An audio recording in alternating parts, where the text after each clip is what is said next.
Petera faharoa toko fahatelo. Ny tanjony epistily. Petera faharoa toko fahatelo, ny andininy voalohany sy faharoa. Ry malala, ity no epistily faharoa soratako aminareo ankehitriny, ka izy roa dia samy entitra mampifony sainareo madio amin'ny fampahatsiarovana, mba hahatsiarovanareo ny teny voalazan'ny mpaminany masina rahateo sy ny didin'ny tompo sady mpamonjy izay nentin'ny apôstôly nirahina ao aty aminareo. Tsy hisy ino ny fiverenan'i Kristy. Petera faharoa toko fahatelo, ny andininy fahatelo hatramin'ny fahasivy. Fa fantatrareo voalohany indrindra fa amin'ny andro farany dia hisy mpaniratsira avy haniratsira, mandeha araka ny filany ka manao hoe: aiza ny teny fikasanany amin'ny fiaviany?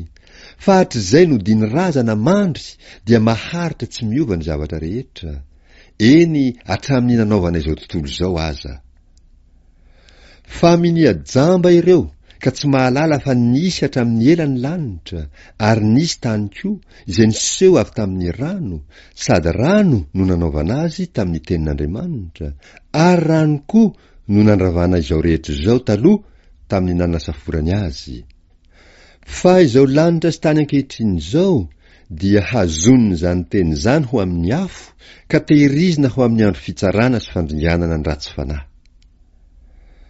Nefa ry malala, izao zavatra iray loha izao no aoka tsy ho adininareo. Ny indray andro amin'ny tompo dia toy ny arivo taona, ary ny arivo taona toy ny indray andro. Ny tompo tsy mahela ny teny fikasany, araka izay ataony sasany ho faherany, fa mahari-po aminareo izy, ka tsy tiany hisy ho very, fa mba ho tonga amin'ny fibebahana izy rehetra. Fanadiovana ny tany sy ny lanitra. Petera faharoa toko fahatelo, ny andininy fahafolo hatramin'ny fahaenina ambin'ny folo. Fa ho avy tahaka ny mpangalatra ny andron'ny tompo, ary amin'izany ny lanitra dia ho lasa amin'ny firimrimona mafy, ary ho leviny afo ny tena ny zavatra rehetra, ka ho dorana avokoa ny tany sy ny asa izay eo aminy.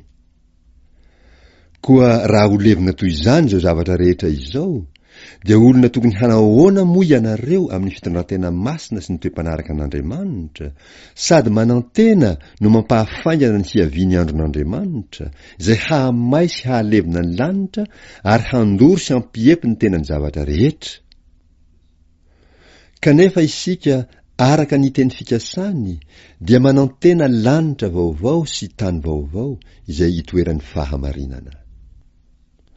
Koa amin'izany ry malala, satria mananteny izany zavatra izany ianareo, dia mazotoa mba ho hita tsy manantsiny amam-pondro anatrehan'ny tompo amin'ny fihavanana. Ary ny fahari-pon'ny tompontsika dia ekeo ho famonjena, tahaka ny voasoratry Paoly rahalahy malalantsika taminareo koa araka ny fahendrenany mena azy, tahaka ny ataony ao amin'ny epistiliny rehetra koa, fa milaza ny zavatra izany ao aminy izy. Ary amin'ireo dia misy zavatra sari-pantarina, izay aolan'ny olona kely fahalalana sady tsy miorina tsara, tahaka ny anaovan'ny ny teny sasany amin'ny soratra masina koa, ka mahatonga fahaverezana ho an'ny tenany. Famaranana. Petera faharoa toko fahatelo, ny andininy fafito ambin'ny folo sy valo ambin'ny folo. Koa satria fantatrareo rahateo izany ry malala, dia tandremo fandrao ho voataona ny fahadiso ny ratsy fanahy ianareo, ka ho lavo hiala amin'izay iorenanareo. Fa mitomboa amin'ny fahasoavana sy ny fahalalana an'i Jesosy Kristy, tompontsika sy mpamonjy. Ho azy ene ny voninahitra ankehitriny sy mandrakizay. Amen.